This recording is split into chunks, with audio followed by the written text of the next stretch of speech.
Hey, hello and welcome to another episode of The Naked Turner. This is a pretty exciting episode. There's been a new addition to the Anderson family, and he did arrive naked and in extremely good health, so we're very thankful and feel very blessed. Little August Gregory Anderson entered the world a couple days ago and is doing very well. Happy, robust young man.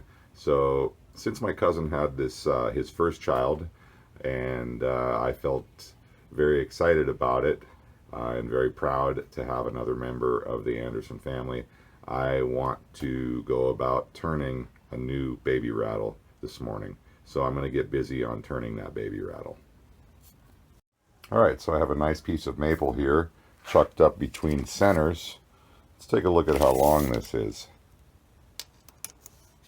So this piece is a little over 12 inches long, and it's about 1.75 by 1.75 inches. I won't be using this entire piece. I'll be using a section of it, probably down in here somewhere. There's some couple nice little pieces of figuring and stuff in here that I'm hoping to incorporate into this piece. This piece of maple came from the San Francisco Opera floor trapdoor system.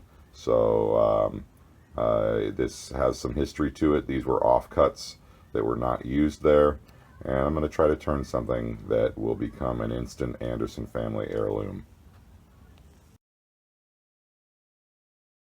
Don't forget your safety gear.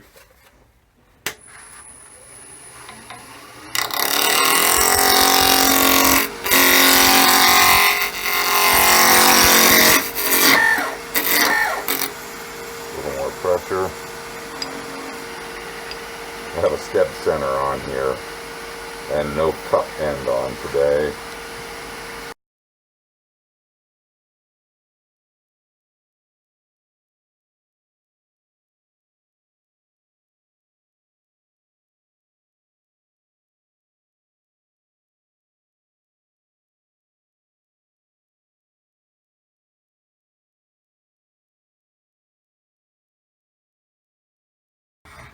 If you're new to wood turning and you don't have a step center is a really nice tool because, as you saw when I was first doing this turning, this has a little spring-loaded point on it, and then it has this little crown of thorns here, or spars, that grab onto the wood. But if you get a heavy catch, it just turns and spins and releases and kind of cuts out that section there. And it allows you to not get as heavy a catch as you might have gotten. So if you don't have a little inexpensive step center, I think this one I got from Penn State. I think I got it from them. I can't remember exactly where, but you can pick one of these up for relatively cheap, maybe like 29 bucks or even cheaper. So look for one of those. It's a good item to have. Okay, so now I'm going to be coming in here and grabbing this with my scrolling draw chuck. And then what I do, in order to get it as close as possible to being centered with no run out, I bring in my tool rest and spin it. So you can see I've got some wobble here. Okay, I let it hit, and I bring in my tool rest a little tiny bit more. And now see what's happening there? It just trued itself up. And now I'm going to tighten it from both sides of my chuck. Always tighten from both sides. Okay, so I have a little tiny bit of run out there now. And I can hear it's dragging more right here, so I'll do that. And it's dragging more right there, so I'll... Okay, that's as close as I need to get it. I'm real close right there. So now I'll come back in and really make sure this piece is tightened off extremely well. And I go back and forth a couple times just to make sure it's nice and tight and it's equally tightened. Okay? Okay, now I've turned it down to a cylinder. I made it a little bit narrower, and I'm going to start going about shaping the top of the egg here.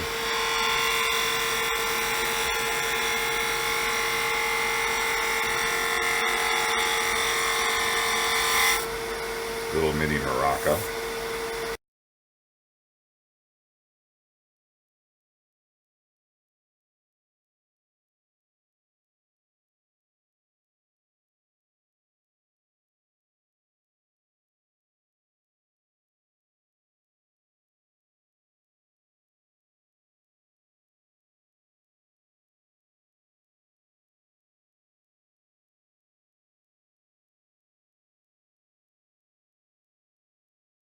All right, so now, since I've left myself, hopefully you can see this.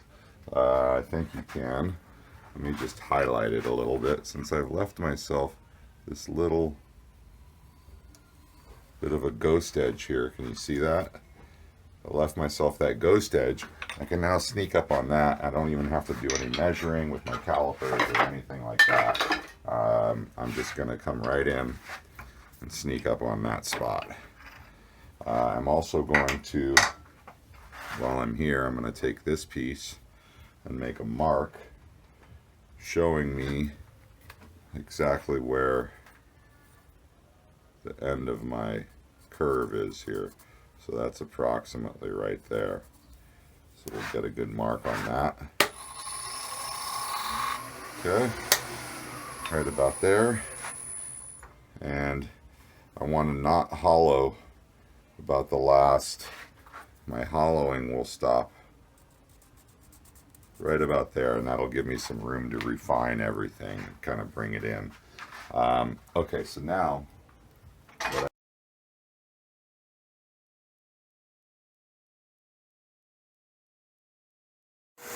all right, I'm spinning real fast, up around 2700 RPM.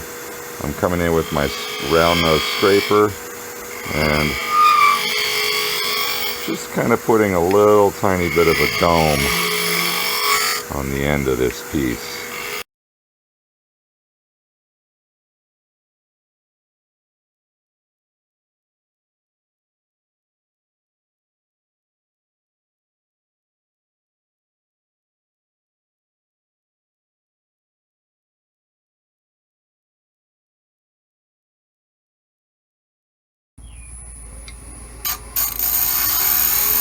Okay, I'm turning my scraper on edge so that I'm just contacting the little diamond point. I'm kind of just scraping away just a tiny little bit at a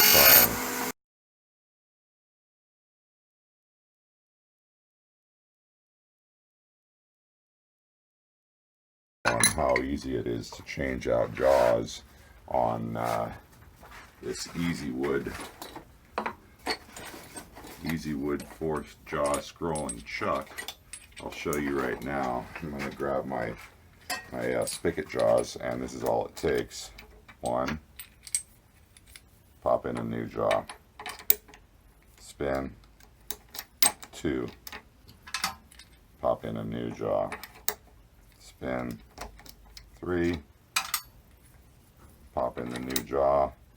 And how many times have you wished you could do that? And I am not getting paid by Easy Wood in any way, shape, or form.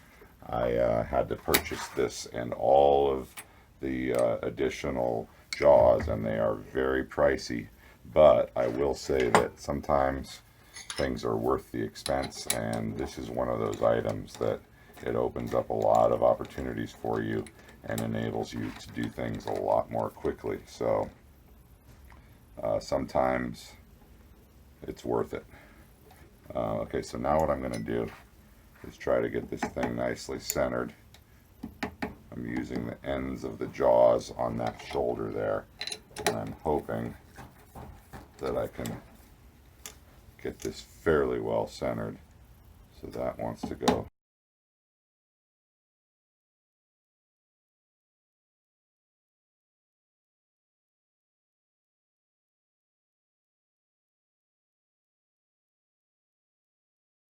Alright, I've got 18 non-GMO organic corn kernels in here, and I'm going to put some glue on the tenon and on the shoulder of the tenon, and then I'll squish this together until my registration lines are lining up, and bring in my tailstock and put some pressure on it. I was unable to get the colored Native American corn kernels because they were out of them, but I did get these non-GMO organic corn kernels, so I feel pretty good about that. There, like I said, there are 18 of them in here, and I'm going to seal it up now. Okay, I've got some Tight Bond 2 on here, and I'm going to carefully put this together here. Make sure it's tight. And I'll line up that indicator mark, and I'll bring in my tailstock for a little tailstock pressure and clamp it up. Alright, got it all lined up, glued off, tailstock pressure on. Everything looks real nice, and this line here shows me where the bottom of my piece is, and I'll start going about doing some shaping on this. Because I have tailstock pressure on this, I don't really need to wait for this to cure up. I can start turning it right away. And I'm going to start about here by just blending in those two halves. There we go.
Alright, I'm sanded up to 400 grit now, and actually I'm going to start applying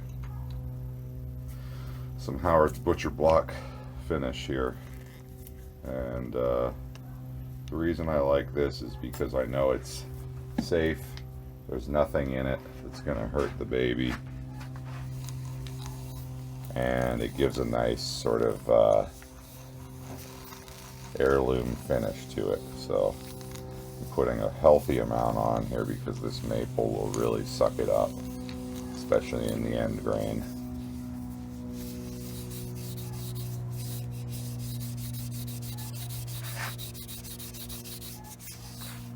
Okay, there it is.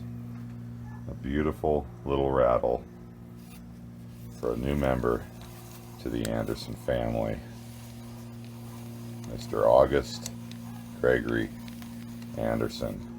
And he carries the middle name Gregory from my father, Gregory Anderson, Gregory Blaine Anderson. So this is going to become, like I said, an instant family heirloom. And I know that August and Josie, and especially little baby August Jr., will really love this. Now all I'll do is buff it out a little bit. I'm running up here around 3,600 RPM for a quick little burnish.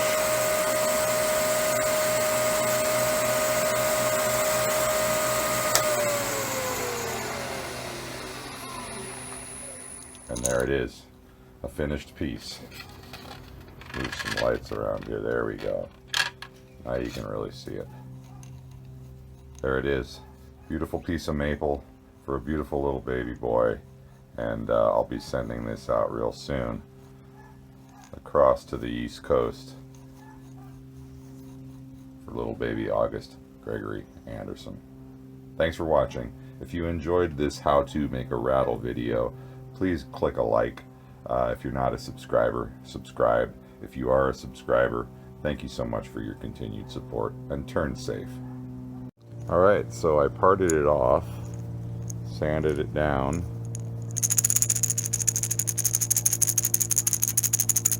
and now it makes a beautiful, delicate little sound.